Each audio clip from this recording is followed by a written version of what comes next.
Hi guys, welcome to another 2-minute devotion with Dad. This is a bit of a sobering one this morning, and I may be reading more into it than it should be, but you'd never know. So in Matthew 16, they've just gotten out of the boat and realized they don't have bread. And Jesus says, "Watch out, beware of the yeast of the Pharisees and Sadducees." Once again, my little S there takes me to here, which is the word zumi. Before we go there, there's another reference to this in Mark.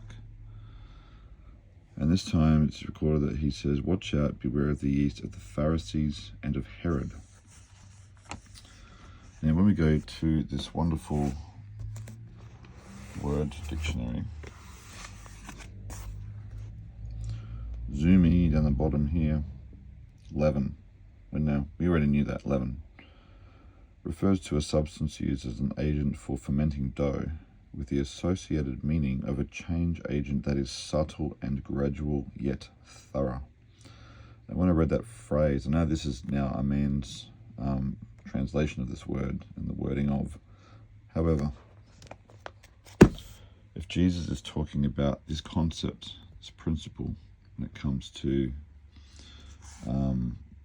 change in society brought about by man. So we've got Pharisees and Herod.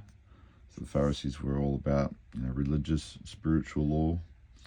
And who was Herod all about? Well, he was the king, so he was social law, essentially.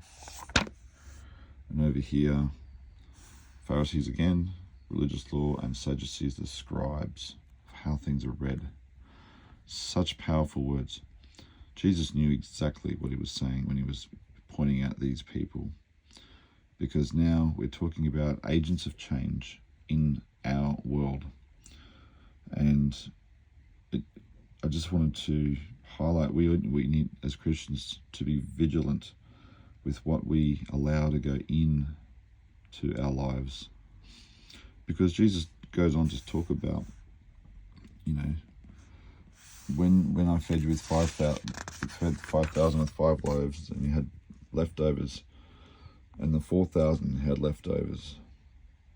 He says, I'm not talking about bread, but I just wonder if Jesus' bread that he provided maybe possibly did not even have leaven in it, because they did have the feast of unleavened bread, and so his bread had nothing in it. And still, the people had so much more than they needed without the yeast in it. Just a thought. Because, once again, the yeast is to make bread rise so you get more out of it. It's to inflate your return. And I know I've got family members who have issues with yeast. Gives them stomach problems.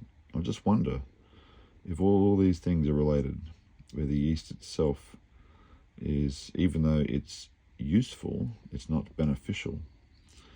And Jesus is talking about here, not even about physical yeast, but then the agents of change to inflate that cause problems in society.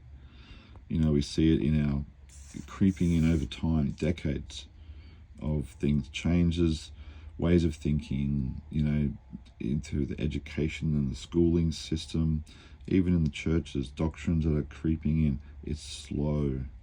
And what was the phrase used in that back page? Gradual yet thorough. So I just wanted to encourage everybody, be on guard with what you allow to go into your lives, into your ears, into your eyes. These things, it's just, it's once again, it reminds me of that song, it's a slow fade when you give yourself away. These slow, subtle, yet thorough things that will take us out if we're not careful, are the ones that will cause all the troubles. And when we look back, it's one of those, with that King and Country song, how do we get here?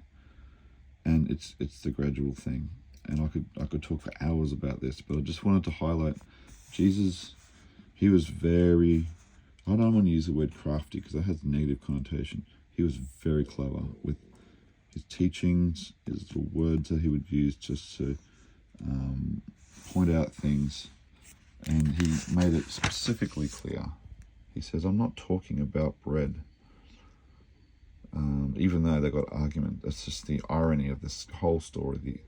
They were fighting about leaving a loaf of bread behind, and Jesus says, you guys are doofuses. You got no idea. But he knew. And so yeah, just something to encourage you guys today. Be careful what you feed on, literally, both figuratively and literally. But in this case, it's a spiritual thing.